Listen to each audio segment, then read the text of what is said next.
பிதாசுதன் பரிசுத்தாவின் பெயராலே ஆமென். கிறிஸ்துவில் பிரியமானவர்களே, மீண்டுமாய் கிறிஸ்துவின் மறுரூபம் ஜெபக்குழு யூடியூப் சேனல் வழியாக உங்களை சந்திப்பதில் ரொம்ப சந்தோஷம், ரொம்ப மகிழ்ச்சி. நாம் ஒவ்வொரு நாளும் இறைவார்த்தையை தியானித்து கொண்டிருக்கிறோம். இன்றும் இறைவார்த்தையை தியானிக்க இருக்கிறோம். என்ன தியானிக்க போகிறோம்னா, நம்மளுடைய கண்களை பற்றி நாம் தியானிக்க போகிறோம்.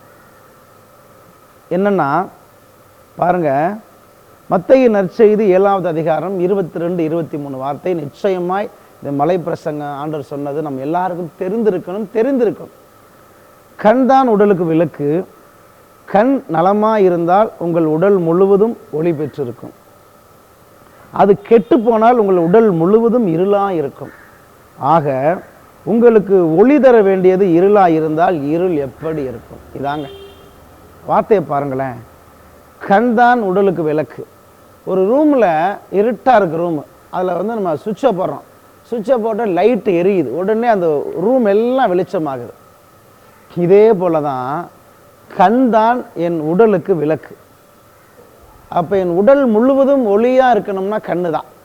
அப்போ கண்ணை எவ்வளோ பரிசுத்தமாக வைத்து கொள்கிறோமோ அவ்வளோ தூரம் என் உடல் ஒளி பெற்றதாக இருக்கும். நிறைய பேரை பாருங்களேன், இந்த கண்ணில் தான் அவ்வளவு நேரம் உட்காந்து நம்ம குத்துச்சண்டை, ரெஸ்லிங் பார்த்துக்கிட்டு இருக்கிறோம், கிரிக்கெட் பார்த்துக்கிட்டு இருக்கிறோம், சீரியல் பார்த்துக்கிட்டு இருக்கிறோம், இன்னும் தவறான மோசமான படங்களை பார்த்து கொண்டு இருக்கிறோம். அப்போ இந்த கண்ணில் எல்லாம் உள்ளே போய் உடல் முழுதும் இருளாக மாறிவிடும். அப்புறம் எப்படி கடவுள் நம்ம உடம்பில் அற்புதங்களை செய்வார்? ஏன் நோய் வருது? என்ன காரணம்? இந்த கண்களில் நம்ம செய்கிற பாவங்கள், இந்த கண்களில் கடவுளுக்கு பிடிக்காத செய்கிற ஒவ்வொரு பாவமும் நோயாக மாறும். அதனால் கண்களை தயவு செய்து நீங்கள் உங்களுடைய கண்களை தூய்மையாக வைத்துக் கொள்ளுங்கள்.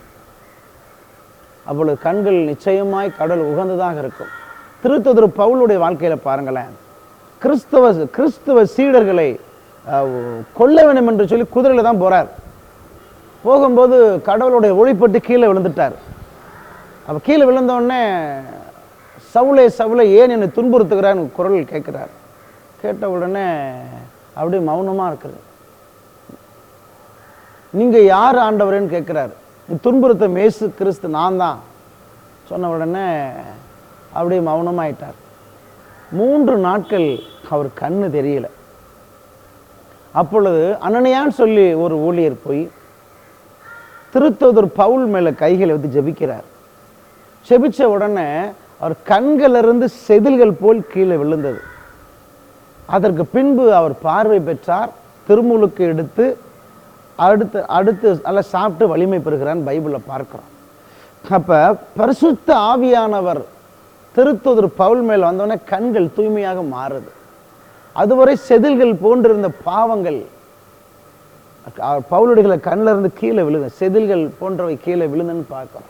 இன்று நம்ம வாழ்க்கையில் நிறைய செதில்கள் இருக்குதுங்க. சீரியல் செதில்கள், ஆபாச படம் என்ற செதில்கள்,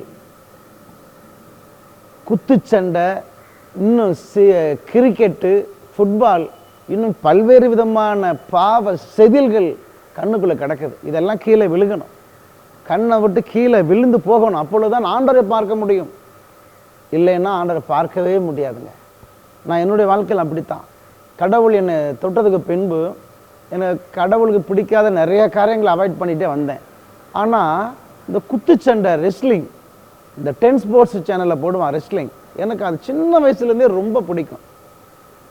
அதை அப்படியே பார்க்க மாட்டேன், கொஞ்சம் விடுவேன், திருப்பி பார்ப்பேன். இப்போ மாதம் அந்த குத்துச்சண்டையில் ஒரு ஸ்பெஷல் ஒரு ப்ரோக்ராம் போடுவான். சம்மர் ஸ்லாம், ரெஸ்டில் மணியா, இப்படின்னு ஒன்று போடுவான். அது எனக்கு ரொம்ப பிடிக்கும். அது நிறைய நேரம் குத்துச்சண்டை இருக்கும். அப்போ நான் கோவில்பேட்டில் பணி செய்து கொண்டிருக்கும் பொழுது அன்னைக்கு அந்த ஸ்பெஷல் போடுறான். அன்னைக்கு என்ன செய்யும், நல்லா பொட்டுக்கடையில் மிச்சரை வாங்கி வச்சுக்கிட்டு டிவிக்கு முன்னாடி உட்காந்துருவேன். எதுக்கு ஜெபம் பண்ணணும் தெரியுமா? ஆண்டவரை நீ கரண்டே போயிடக்கூடாது, ஃபுல்லாக உட்காந்து பார்க்கணும்.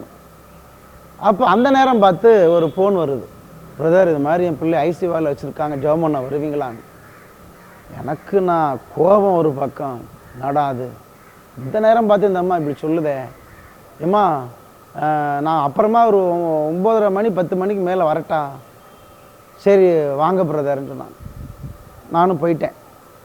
உட்காந்து நல்லா ரெஸ்லிங்கை பார்த்துட்டு 6 மணிக்கு தொடங்கினது 7, 8, 9, 3 மணி நேரம் உட்காந்து ரெஸ்லிங்கை பார்த்து கண்ணு ஃபுல்லாக சாத்தான முழுசாக ஃபுல் லோடு பண்ணிக்கிட்டு அந்த ஆஸ்பத்திரிக்கு போனேன். அங்கே போனால் அந்த பச்சை குழந்தைங்க அப்படியே அந்த குழந்தைக்கு முடியாமல் ஹார்ட்டில் பிரச்சனை, அப்படியே படுக்க வச்சுருக்குறாங்க. அழுகுது அந்த குழந்தை. அவங்க அம்மா மடியில் வச்சு தான் குளுக்கோஸ் ஏற்றுறாங்க அந்த குழந்தைக்கு. அப்போ எனக்கு பார்த்தோன்னே மனசு நல்ல கஷ்டம். இப்போ கண்ணை மூடி நான் ஜெபிக்கிறேன், அந்த பிள்ளையோட வேதனை என் கண்ணுக்கு முன்னாடி வரலைங்க. நான் பார்த்த குத்துச்சண்டை தான் வருது. கண்ணை மூடி ஜெபிக்கிறேன், அவன் அடிக்கிறது, இவன் அடிக்கிறது. அப்படியே அந்த ரோமன் ரெயின்ஸ், அவன் தான் அங்கே அப்போ ஃபேமஸாக இருந்தார். அந்த ஒரு குத்துச்சண்டை அவருடைய முகமாக வந்து நிற்கிது. ஜெபமே பண்ண முடியல. அந்த இடத்துல நான் வெறுமையாக வாயில் ஜெபம் பண்ணிட்டு வந்துட்டேன். மனசு ரொம்ப உறுத்துச்சு.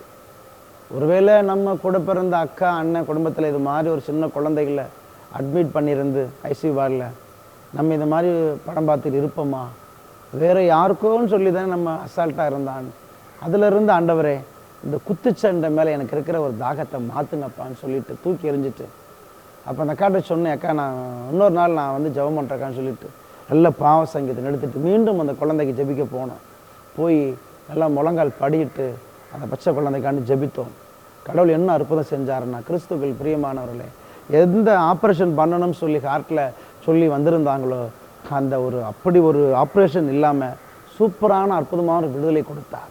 அப்போ தான் எனக்கு புரிந்தது, நம் கண்கள் உடல் உறுப்புகள் தூய்மையாக இருந்து ஜெபிக்கும் பொழுது அந்த சர்வ வல்லவர் இயேசு அற்புதம் செய்வார் என்று. இந்த இறைச்செய்தியை கேட்குற நீங்களும் கண்களில் சீரியலும் உங்கள் கண்களில் வேறு தகாத படங்களும் எதெல்லாம் கண்களில் பாவம் செய்து செய்து அந்த கண்களை சாத்தான கையெழுத்திருக்கிறீர்களோ ஒரு நல்ல பாவ சங்கீதத்தை எடுத்துட்டு இனி இதை செய்ய மாட்டேன்னு சொல்லி கடவுளுக்கு வாக்கு கொடுத்து நீங்கள் வாழ்ந்து பாருங்கள். நிச்சயமாய் ஆண்டவர் உங்கள்கிட்ட கனவுல பேசுவார், காட்சியில் பேசுவார். பரிசுத்தமான கண்கள் நமக்கு இருக்குமானால் ஆண்டவரை பார்க்க முடியும். பரிசுத்தமான கண்கள்ந்து வரக்கூடிய அந்த காட்சிகள் கனவுகள் கடவுள் கொடுத்ததாக இருக்கும்.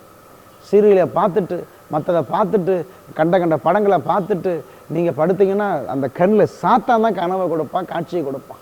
அதை வந்து நான் பெருசாக நினைக்கவே கூடாது.